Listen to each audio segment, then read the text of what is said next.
नमस्कार साथियों, मैं मनीष भारती संस्कृति आईएएस प्लेटफॉर्म पर आप सभी का स्वागत करता हूं।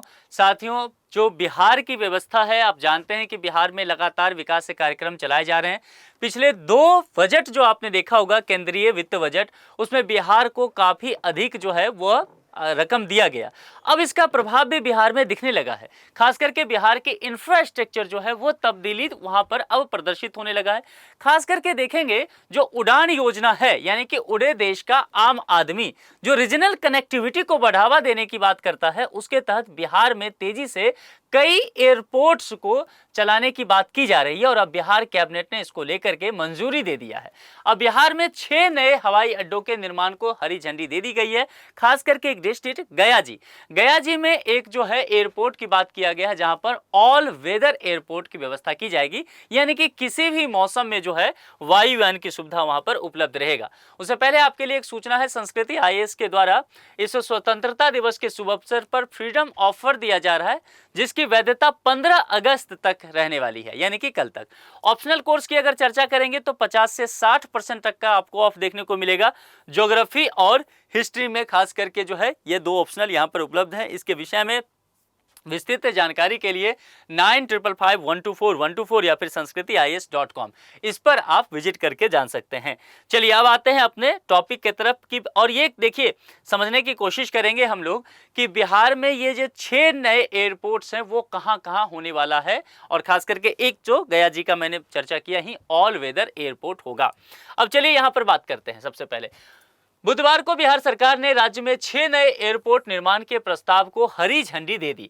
अब इसमें समझ लेते हैं, और आप लोग जो भी लोग देख रहे हैं, आपके डिस्ट्रिक्ट में ये कौन कौन सा एयरपोर्ट है ये मुझे बता दीजिएगा, या फिर आपके कमिश्नरी में अगर आता है तब भी इतना बस मुझे कमेंट बॉक्स में लिख करके बता देना है।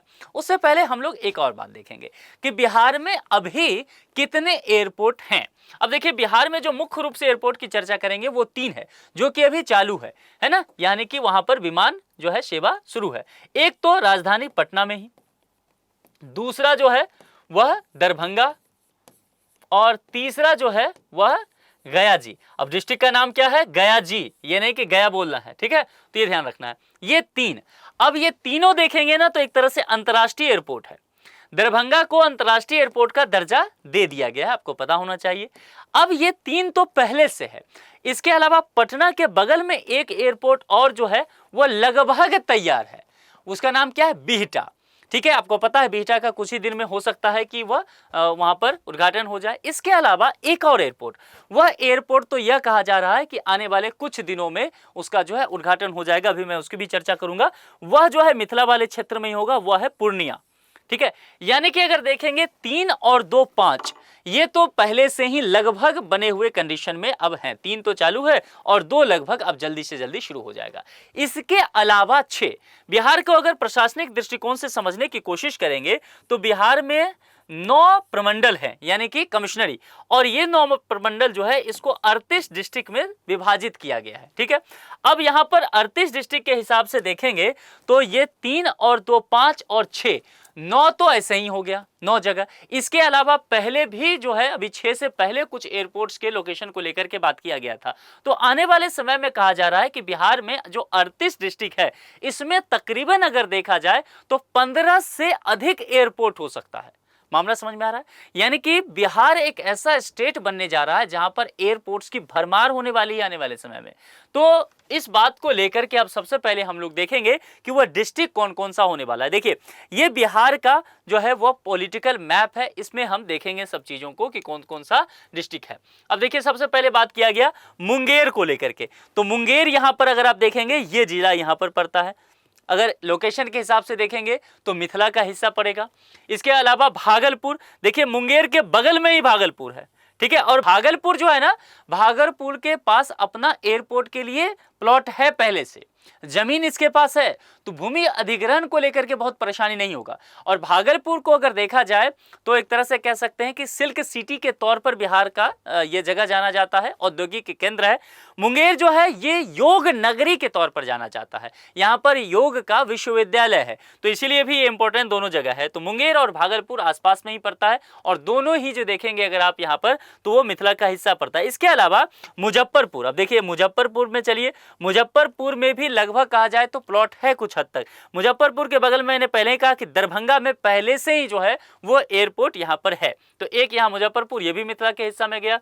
इसके बाद देखा जाए तो सहरसा को लेकर के बात किया जा रहा है। सहरसा, देखिए ये जो सहरसा का एरिया पड़ता है, यहाँ भी एयरपोर्ट को लेकर के बात किया गया, यानी कि दरभंगा के बिल्कुल करीब। तो दरभंगा के दोनों तरफ एयरपोर्ट होने वाला है। दरभंगा में भी एयरपोर्ट है, वो अंतर्राष्ट्रीय एयरपोर्ट, और अगर देखेंगे पश्चिम में मुजफ्फरपुर में और पूरब में देखेंगे तो वह सहरसा में अब बन जाएगा, ये भी मिथिला का हिस्सा। इसके अलावा वीरपुर और वाल्मीकि नगर की यहाँ पर चर्चा की जाएगी। ठीक है, वीरपुर की अगर चर्चा की जाए तो वीरपुर जो है बिहार के सुपौल डिस्ट्रिक्ट में पड़ता है, और सुपौल अगर चर्चा करेंगे तो यहाँ पड़ता है, यानी कि सहरसा के ठीक ऊपर। ठीक है, देखिए ये नेपाल बॉर्डर से सीमा साझा करता है, तो इस एयरपोर्ट का सामरिक महत्व बढ़ जाएगा। ठीक, और दूसरा अगर यहां पर देखेंगे वाल्मीकि नगर, वाल्मीकि नगर जो है वो ग्रीनफील्ड एयरपोर्ट होगा, और यह एयरपोर्ट जो है वो पश्चिम चंपारण में पड़ेगा। तो देखिए पश्चिम चंपारण यहां पर आ गया, तो यह भी नेपाल के साथ सीमा साझा करता है, इसका भी सामरिक महत्व हो जाएगा।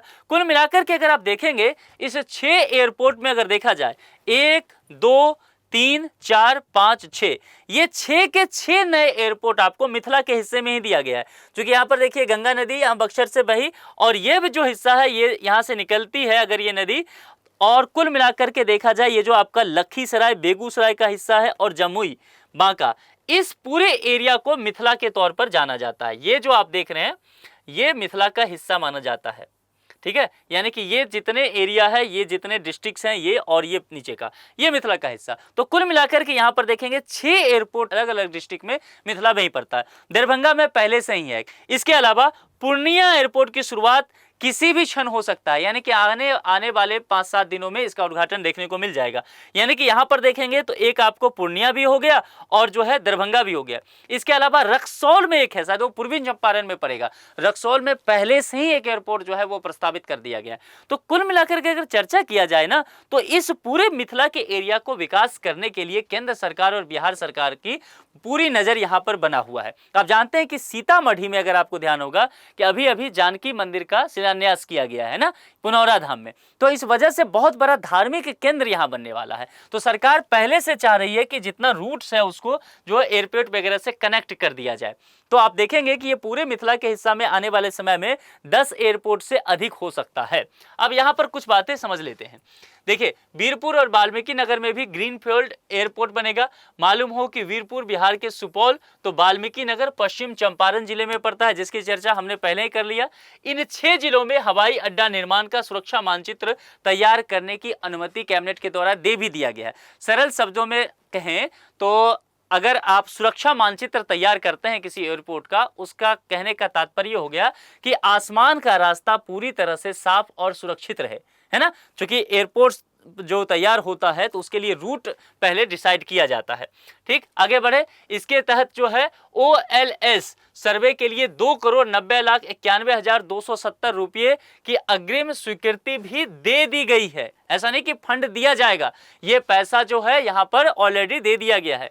और यह सर्वे हवाई अड्डों की सुरक्षा और डिजाइन का सबसे अहम चरण होता है, जिसको लेकर के कार्य शुरू कर दिया जाएगा, जिसमें विमान के टेक ऑफ और लैंडिंग पथ पर आने वाली सभी बाधाओं की पहचान की जाती है और निवारण करने के उपाय जो है वो ढूंढे जाते हैं। ठीक है, तो सुरक्षा मानचित्र तैयार करने का मतलब है आसमान का रास्ता पूरी तरह से साफ और सुरक्षित रहे, इसको लेकर के बात की जाती है। इसके अलावा गया जी को लेकर के जो बात किया गया, गया जी को मिलेगा हर मौसम में उड़ान भरने का दर्जा, यानी कि जो कहा गया ऑल वेदर एयरपोर्ट्स की बात की गई। एक बड़ा फैसला यहां पर यह भी लिया गया है कि एयरपोर्ट के विस्तारीकरण के तहत कैट 1 लाइट सिस्टम लगाने को मंजूरी दे दी गई है। इस तकनीक से क्या होता है कि जब कोहरा हो जाए, धुंध हो जाए या खराब मौसम हो जाता है, तब भी विमानों की सुरक्षित संचालन संभव हो सकता है। इसके लिए जो है यहाँ पर 18 एकड़ जमीन अर्जन के लिए 137,17,16,016 रुपया जो की राशि जो है वह मुआवजा राशि नीतीश कैबिनेट ने मंजूर भी कर दिया है। तो गया जी एयरपोर्ट का भी देखा जाएगा कि यह विस्तार यहाँ पर देखने को मिलेगा। अब जरा दरभंगा और पूर्णिया की बात करते हैं।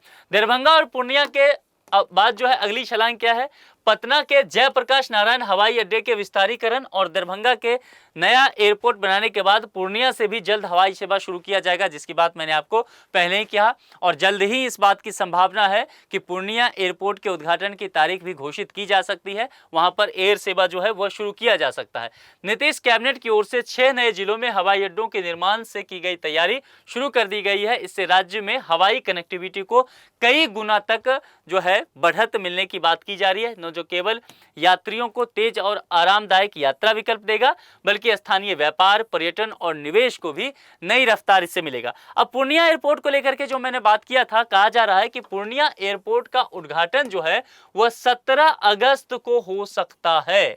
ठीक है, तो यह देखना होगा कि क्या होता है, 2-4 दिन की बात है। कहा जा रहा है कि यह पूरी तरह से लगभग बन के तैयार है और आखिरी चरण में है कि इसके लिए तमाम सुरक्षा के मानक देखे जाएं और एयरपोर्ट्स को उद्घाटन के लिए जो है प्रधानमंत्री शायद उद्घाटन कर सकते हैं। तो कुल मिलाकर के अगर देखा जाए तो आने वाले समय में बिहार में आपको तकरीबन 15 से अधिक एयरपोर्ट देखने को मिलेगा। और निश्चित तौर पर सोच लीजिए, बिहार में 38 डिस्ट्रिक्ट है और 38 डिस्ट्रिक्ट में 15 एयरपोर्ट से अधिक की मैं बात कर रहा हूं, तो जाहिर सी बात आप सोच सकते हैं कि निश्चित तौर पर बिहार का जो एयर कनेक्टिविटी है वह बेहतर हो जाएगा। खास करके मिथिला के हिस्सा में आपने देखा कि 6 नए एयरपोर्ट जो दिया गया है वो 6 के 6 मिथिला में पड़ा है और पहले से ही दरभंगा और पूर्णिया तो पहले से ही है, तो 8 तो ऐसे हो गया, रक्सौल भी पहले से है। तो कुल मिलाकर के देखा जाएगा कि 10 के आसपास एयरपोर्ट तो अकेले मिथिला में हो गया। तो निश्चित तौर पर आप देखेंगे कि ये एक बेहतर कदम हो सकता है साबित बिहार के, अगर आर्थिक दृष्टिकोण से देखा जाए, बिहार के राजनीतिक परिदृश्य समझने की कोशिश की जाए। बिहार एक ऐसा राज्य है जहां से पलायन अधिक होता है रोजगार को ढूंढने के लिए, तो इन सब चीजों के वजह से क्या होगा कि बड़े स्तर पर रोजगार सृजन होगा बिहार में और पलायन रुकने में यह मदद भी करेगा। आप लोग इस विषय पर क्या सोचते हैं, अपने विचार कमेंट बॉक्स में लिखते चलिए। दूसरी बात, आप में से कितने लोग हैं जो इन संबंधित जिले से आते हैं या फिर कमिश्नरी से कम आते हैं या फिर बाकी जगह भी जो एयरपोर्ट दिया गया है बिहार में वहां से आपका ताल्लुक है? कमेंट बॉक्स में लिख करके जरूर बताइए। इस विषय पर आपके विचार जो हैं वह स्वागत योग्य होंगे। आज के लिए इतना ही। अपना बेहद ख्याल रखिए। आप सभी को स्वतंत्रता दिवस की हार्दिक शुभकामनाएं। Thank you so much.